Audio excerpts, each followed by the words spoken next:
আসসালামু আলাইকুম, আশা করি সবাই ভালো আছেন। আমি ভালো আছি আলহামদুলিল্লাহ। আজকে আলু ভাজি দিয়ে রুটি খাবো, তাই এখানে শুটকি, পেঁয়াজ, রসুন, হলুদ, লাল মরিচের পেঁয়াজ, লবণ কেটে রেখে আলুগুলো কষে করে দিতে এখন আলুটা দিয়ে দিবো। আস্তে সবাই রেডি, টাটা দে। দেখছেন? সকালে নাস্তা শুটকি দিয়ে আলু ভাজি কষুটা কেমন হয়েছে প্লিজ আপুরা ভাইয়ারা আমার জন্য দোয়া করবেন, বেশি বেশি ভালোবাসা দিবেন। আজীবন আসসালামু আলাইকুম। পরিবারে খানা দেখেন, আজকে 16 তারিখ, মাসের একদিনও মাছ নাই গিয়া। পরশুদিন আমি চিংড়ি মাছ আনছিলাম, চিংড়ি মাছ দিয়ে খাইছি। তাই চিংড়ি মাছ দিয়ে টমেটো দিয়ে ঝোল রান্না করবো, আমার মেয়েরা পছন্দ করে।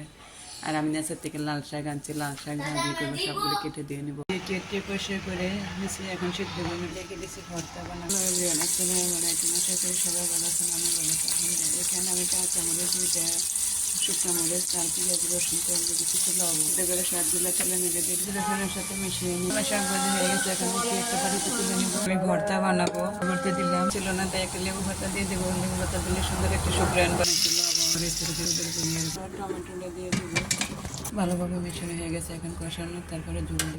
একটু লবঙ্গের শাকগুলো পেঁয়াজ এটা কষানো হয়ে গেছে, এখন ঝোল দিয়ে দেবো। এটা হয়ে গেছে, আমি সামনে একটু খাড়া হলুদ দিয়ে দেবো। আমার লাল শাক ভাজি আর